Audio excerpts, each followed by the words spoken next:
সে হয়তো তওবা করে তোমার থেকে উত্তম হয়ে গেছে। অতীতের পাপ, রাসূল সাল্লাল্লাহু আলাইহি ওয়াসাল্লাম বলেছেন, কাউকে অতীতের পাপ নিয়ে খটা দিও না, সে হয়তো তওবা করে তোমার থেকে উত্তম হয়ে গেছে।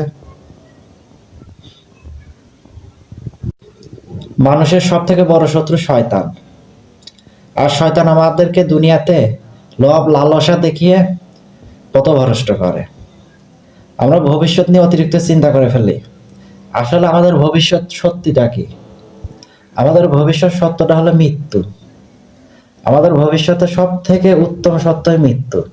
সেই মৃত্যুকে আমরা অস্বীকার করি আর ভবিষ্যতে টাকা পয়সা কামানোর জন্য নিজেকে ব্যস্ত রাখি। কিন্তু ভবিষ্যতের আসল সত্যটা যে মৃত্যু, শয়তানের ধোঁকায় আমরা সেটা ভুলে গিয়ে আখিরাতকে ছেড়ে দুনিয়াকে প্রাধান্য দিয়ে থাকি। প্রতিটা মানুষের জীবনে কিছু না কিছু অতীত থাকে, এজন্য এত ভেঙে পড়ার কোনো দরকার নাই।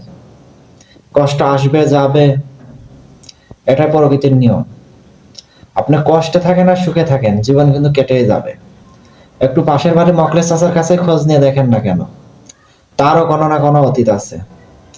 সাদা আবুল চাচা তো আছেই, তার কোনো অতীতের কোনো অভাব নাই। এজন্য ভেঙে পড়ার কোনো কারণ নাই। চাচাদের সাথে সব শেয়ার করুন। যদি সফল হতে চান তাহলে সহজ পথ বর্জন করুন। সহজ পথ কখনো সফলতা বয়ে আনে না। পথ যত দুর্গম ও যত কাঁটাযুক্ত কষ্টদায়ক হয়, সফলতা ততই নিকটে। এজন্য সহজ পথকে বর্জন করুন এবং কষ্টদায়ক পথকে বেছে নিন, যে পথে কেউ হাঁটে না।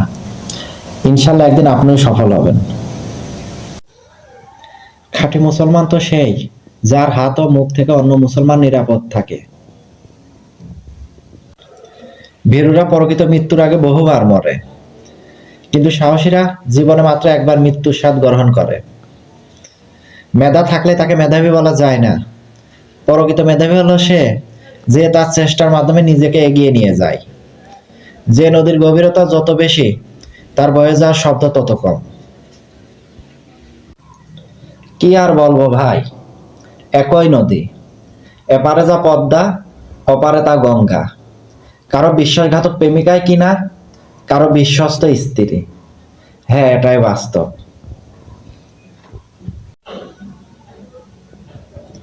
একটা কথা সবসময় মাথায় রাখবা, একজন ভালো লোক যখন খারাপ হয়, তখন 100 জন খারাপ লোকের বাপ হয়ে দাঁড়ায়। কথা কি ক্লিয়ার? একদম ক্লিয়ার। এমন কাউকে ভালোবাসো যে তোমার চোখে জল আসার আগে তা মুছে দেওয়ার জন্য চেষ্টা করে। কারণ কাউকে ভালোবাসা সহজ, কিন্তু ভালোবাসা পাওয়া অনেক কঠিন।